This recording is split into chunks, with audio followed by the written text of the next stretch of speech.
During the October Revolution and subsequent Russian Civil War, the Soviets didn't really have any allies internationally and had poor international relations with the rest of the world for a long time up until World War II. Lenin was primarily focused on building up and consolidating the Soviet Union because, he enacted the 4-year-long Red Terror, which killed around 2 million people so far and possibly killed more, which has not been recorded yet. However, that didn't stop his reign from being marked with significant international relations between the USSR and the rest of the world. In the Russian Civil War, Lenin's Soviet Union went on to annex many separatist regions of the former Russian Empire. During the Soviet Volga and Ural famine from 1921 to 22, it killed 5 million people, and Lenin refused any international relief as he saw it as foreign interference within Soviet affairs. Also, the famine had been caused by Lenin's policy of war communism and food relinquishment. During Lenin's tenure, the USSR had no allies at all, and it was kind of like that one paranoid kid who shoved everyone away in class and acted like a psycho just to show off how tough he was. Furthermore, Lenin supported Bolshevik revolutions in Europe and even invaded Poland during the Polish-Soviet War. But the point is that during Lenin's tenure, Soviet foreign policy meant no allies and instant hostility with everybody. Trotsky was a pretty significant Bolshevik. Despite never being a leader of the Soviet Union, he held very high political office positions and was a political enemy and threat to Joseph Stalin. Trotsky championed the idea of international Bolshevism in the sense that the Soviet Union should be expanding and leading the worldwide revolution upon being founded instead of consolidating power. Trotskyists would support attacking the Western democracies and Europe constantly without stopping in the former Russian Empire area. Despite the poor Soviet military performance in the Polish-Soviet War, Trotsky advocated for consistent and constant Soviet revolutionary militarism. Stalin ruled the Soviet Union after Lenin's death in 1924 and continued the Soviet path of poor international relations. However, he followed a policy of socialism in one country, meaning that he wanted to preserve and strengthen the Soviet Union instead of fueling international revolution. Stalin caused the Ukrainian famine and Great Terror purges which killed millions, and killed many of the USSR's competent military leaders such as Marshal Mikhail Tukhachevsky, who was arrested after visiting the UK, Germany, and France in January of 1936. He was tortured and executed during a show trial, and the NKVD obtained a forced confession during the torture which still has blood on it to this day. This is just one example of how nobody was safe, and Stalin purged the living crap out of the USSR and suspected German agents everywhere.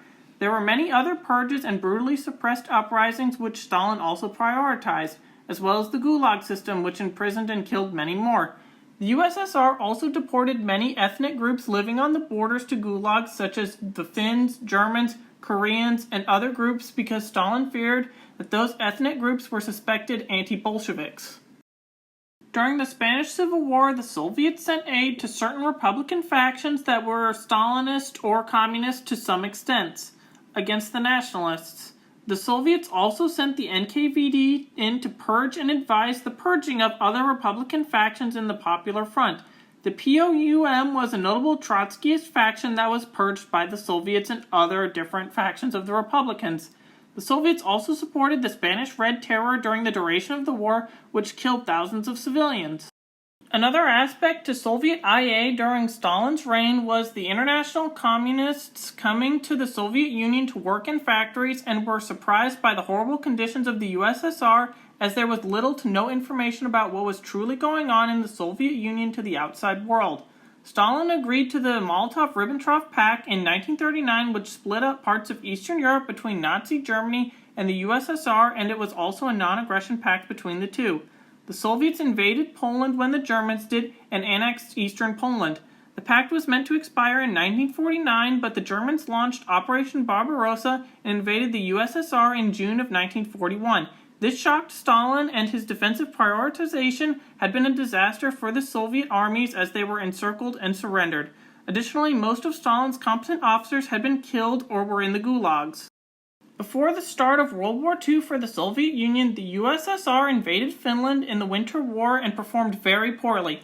Although the Allies were at war with Germany due to the invasion of Poland, everyone condemned the Soviet invasion. There was even a planned Allied intervention against the Soviets to support the Finns and a bombing raid and attack that was planned in Operation Pike. However, the Allies were busy with the Germans, but the Scandinavian states, Hungary, and other states in Europe sent volunteers to fight in the Winter War against the Soviets. The point is that the Soviets under Stalin in the Winter War further soured international relations with the rest of the world. Another IA action by the Soviet Union before their entry into World War II was the Soviet-Japanese border conflict from 1932 to 1939, which concluded with the April 1941 signing of a neutrality pact between the two powers of Japan and the Soviet Union.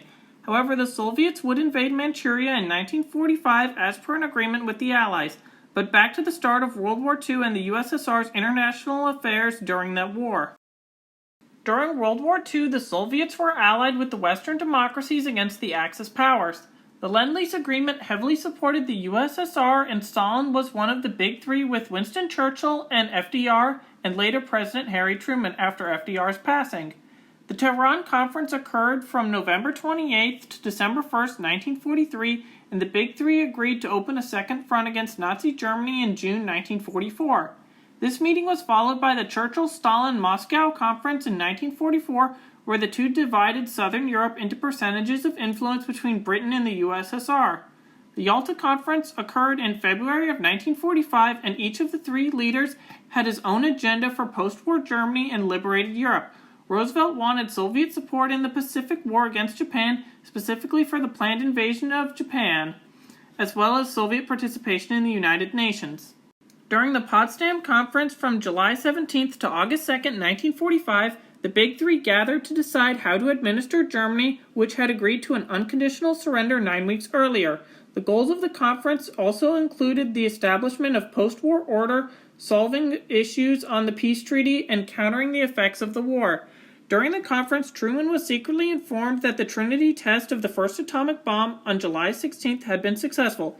He hinted to Stalin that a new kind of weapon was going to be used, but Stalin was already aware of the bomb project through espionage. Key final decisions included that Germany would be divided into 4 occupation zones that had been agreed upon earlier. Germany's eastern border was to be shifted west to the Oder-Neisse line. A Soviet-backed group was recognized as the legitimate government in Poland, and Vietnam was to be partitioned at the 16th parallel. The Soviets also reaffirmed their Yalta promise to promptly launch an invasion of Japanese-held areas in China. The conference ended with a stronger relationship among the Big Three governments, which renewed confidence that together with the United Nations, there would be an enduring peace. However, this peace wouldn't last, as 18 months later, the Cold War was in full swing. In Eastern Europe, Stalinist-style governments were installed, and communist groups existed all over Europe as they had been partisans against the Axis during World War II. The Marshall Plan by the U.S. was enacted on April 3, 1948, and lasted until 1951, where the U.S. sent billions of dollars in economic aid to rebuild Europe and improve the prosperity of Europe, as well as to discourage communism. The U.S. offered to rebuild Eastern Europe and Soviet-occupied states, but Stalin rejected this idea and blocked economic benefits to Eastern Bloc countries.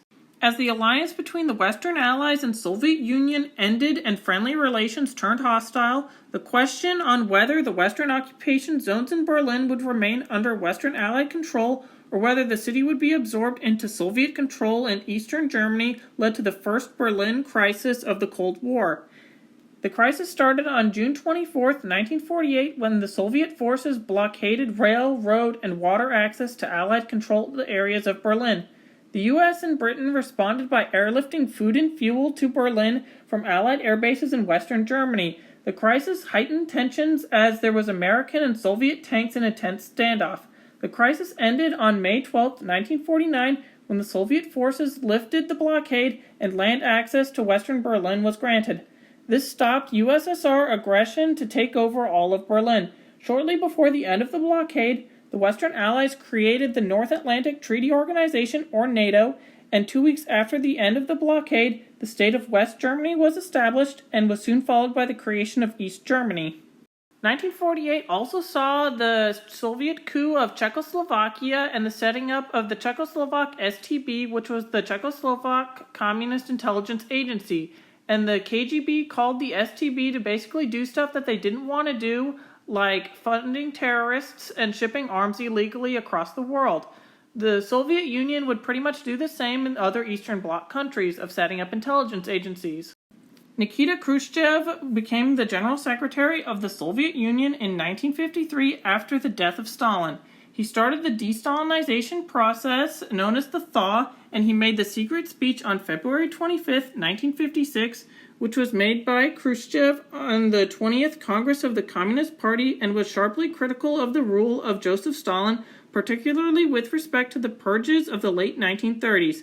Khrushchev charged Stalin with having fostered a leadership of cult of personality despite maintaining the support of ideals of communism. This speech was leaked to the West by the Israeli intelligence agency, and it was shocking in its day. The ensuing confusion among many Soviet citizens caused protests in Georgia that ended with a Soviet army crackdown on March 9th.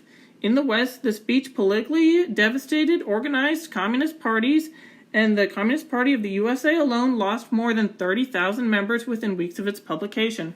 The speech is cited as a major cause of the Sino-Soviet split by China and Albania, who condemned Khrushchev. In North Korea, factions of the Workers' Party of Korea attempted to remove Chairman Kim Il-sung following the speech. This attempt failed, and Kim had the participants arrested and executed, and further strengthened his own cult of personality. This speech is considered a milestone in Khrushchev's thaw, but it possibly served Khrushchev's ulterior motives to legitimize and consolidate his own power. The official Russian text was not openly published until 1989 during the Glasnost campaign under leadership of Mikhail Gorbachev.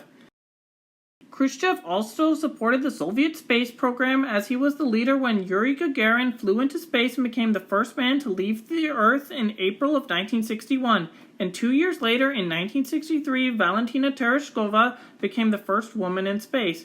Khrushchev also ordered the building of the Berlin Wall, which separated East and West Berlin, in August of 1961 and remained there until 1989. He was also involved in the Cuban Missile Crisis and would be removed from power in 1964. A massive stain for the Soviet Union during Khrushchev's reign was the Hungarian Revolution, which lasted from October 23rd to November 4th, 1956. And it was a countrywide revolution against the Hungarian Communist Party and its policies that were subordinate to the USSR and that had been a very Stalinist government. The uprising lasted 12 days before being crushed by the Soviets. Thousands were killed and wounded, and nearly 250,000 Hungarians fled the country.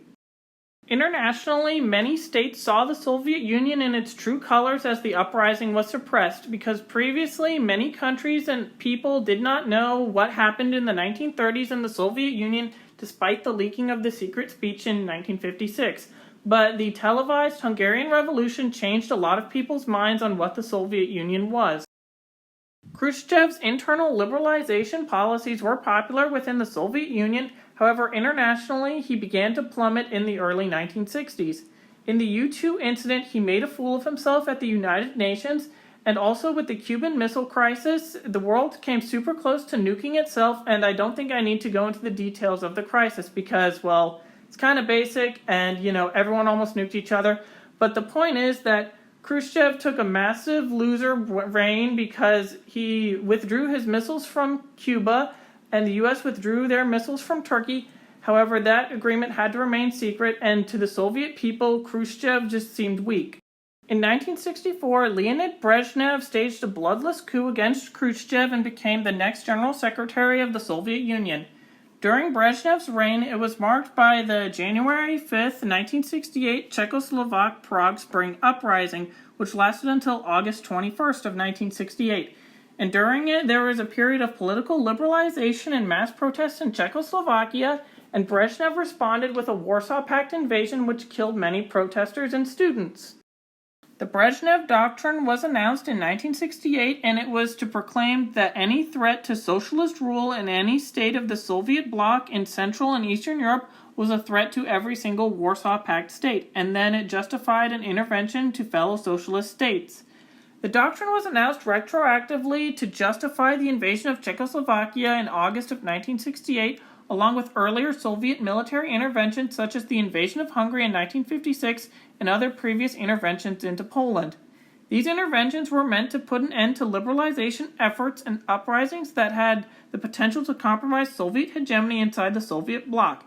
In practice, however, the policy meant that only limited independence of the satellite states of communist parties was allowed. Following the announcement of the Brezhnev Doctrine, numerous treaties were signed between the USSR and its satellite states. The principles of the doctrine were so broad that the Soviets used it to justify their military intervention into the Democratic Republic of Afghanistan in 1979, and the Brezhnev doctrine remained in effect until the Polish crisis of 1980 to 1981. The period of détente lasted from 1969 to 1979 and saw the ratification of major disarmament treaties such as the Anti-Ballistic Missile Treaty, the Strategic Arms Limitation Talks being SALT I and SALT II. SALT I was signed in Helsinki in November of 1969, and SALT II was to take place in Vienna in 1979, although the SALT II agreement was not ratified by the United States due to the Soviet invasion of Afghanistan. The Helsinki Conference occurred on July 30th until August 1st, 1979, and saw the U.S. recognize Soviet dominance over Eastern Europe and the recognition of East Germany, and in return the Soviets promised to uphold human rights, although they never actually followed through with this. Anyway, the Helsinki Conference was a major win for the Soviet Union internationally and emboldened Brezhnev's regime to go forward with sending advisors into Africa. In riding off the high of the Helsinki Conference, Brezhnev sent Soviet advisors and, more importantly, combat troops into the Angolan Civil War from 1975 to 1991 and into the Ogaden War between Ethiopia and Somalia from 1977 to 1978. The Soviets had previously sent advisors into other wars of independence and civil wars in Africa, but ground troop presence escalated after the Helsinki Conference. Check out my other video on Cuban and Soviet involvement in Africa during the Cold War video for more on Soviet support for Ethiopia and Mengistu, as well as other Cold War African conflicts that the Soviets and Cubans had their hands in. The Herat uprising took place in and around the city of Herat in western Afghanistan from March 15th to March 20th, 1979. It included both a popular uprising and a mutiny of ethnic Tajik Afghan army troops against the DRA. The communist regime had at first appealed to the Soviets for help, but they declined to intervene. After the insurgents seized and held the city for about a week, the DRA was able to retake the city with its own forces, and the subsequent aerial bombardment and recapture of Herat left 3,000 to 25,000 Afghans dead. This was the worst outbreak of armed violence in the country in 50 years, and it was the deadliest incident in the 1978 to 1979 period following the Sour Revolution and before the start of the Soviet occupation. The uprising showed the weakness of the communist-backed government in Afghanistan and led the USSR into intervening and creating the Soviet-Afghan War. Following the death of Leonid Brezhnev in 1982, Yuri Andropov came to power. Andropov faced many foreign policy crises, including, but not limited to, the hopeless situation of the Soviet army in Afghanistan, a threatened revolt in Poland, growing animosity with China, the polarizing threat of a war in the Middle East, and civil war in Ethiopia. The most critical threat was the escalation of the Cold War by President Ronald Reagan and the specific attack on rolling back what he called the evil empire. Reagan used American economic power and Soviet economic weakness to escalate massive spending on the Cold War and emphasize technology that Moscow lacked. Andropov's response was to raise the Soviet military budget to 70% of the USSR's total budget and to supply billions of dollars in military aid to Syria, Iraq, Libya, South Yemen, the PLO, Cuba, and North Korea. That included tanks, armored troop carriers, hundreds of fighter planes, anti-aircraft systems, artillery systems, and other high-tech equipment. Andropov's main goal with this was to avoid an open war with the United States. Andropov had previously encouraged the Soviet invasion of Afghanistan, and the conflict continued under his tenure as Soviet General Secretary. However, now he felt that the invasion was a mistake, and he half-heartedly explored options for negotiating withdrawal. Andropov's tenure was also marked by a deterioration of relations with the United States, and in August of 1983, Andropov made an announcement that the USSR would stop work on all space-based weapons. Andropov died in 1984 and was succeeded by Chernenko, who got really old and died after about a year in office, and he was succeeded by Mikhail Gorbachev. Gorbachev believed strongly in the need to sharply improve relations with the United States, and he was appalled at the prospect of nuclear war, and he was aware that the Soviet Union was unlikely to win the arms race, and thought that the continued focus on high military spending was a detriment to his desire for domestic reforms. He thought that the socialist camp of Marxist-Leninist government states were a drain on the Soviet economy, which received a far greater amount of goods from the Soviet Union than they collectively gave back in return. Gorbachev also sought to improve relations with China, whose Marxist government had severed ties with the Soviets in the Sino-Soviet split and had since undergone its own structural reform. Gorbachev also disliked the Soviet socialist developing states of Gaddafi's Libya and Assad's Syria. The Soviet-Afghan War also ended under Gorbachev's tenure in 1989. Perestroika was a political reform movement within the Communist Party of the Soviet Union during the late 1980s, widely associated with General Secretary Mikhail Gorbachev, and the literal meaning is restructuring, referring to the restructuring of the political and economic system of the Soviet Union in an attempt to end the era of stagnation. Perestroika lasted from 1985 until 1991 and ended with the disillusionment of the Soviet Union. Perestroika allowed for more independent actions from various ministries and introduced many market-like reforms. The purported goal of Perestroika, however, was not to end the command economy, but rather to make socialism work more efficiently to better meet the needs of the Soviet citizens by adopting elements of liberal economics. It is often argued to be a significant cause of the collapse of the Eastern Bloc and the disillusionment of the Soviet Union. Glasnost is a concept relating to openness and transparency, and it was enacted by Gorbachev in 1986. It had several general and specific meanings, including a policy of maximum openness in the activities of state institutions and freedom of information and the inadmissibility of hushing up problems. Gorbachev often appealed to Glasnost when promoting policies aimed at reducing corruption at the top of the Communist Party and Soviet government. There was a decrease in censorship and greater freedom of information. The era of Glasnost also saw greater contact between Soviet citizens and the Western world, particularly in the United States. Restrictions on travel were loosened for many Soviet citizens, which further eased the pressures on international exchange between the Soviet Union and the West. And then the Soviet Union fell in 1991. And with that is the end of my very brief summary on Soviet foreign policy. What do you think about it? Are there elements that I left out or should have emphasized more on? Let me know in the comments, and thank you for watching.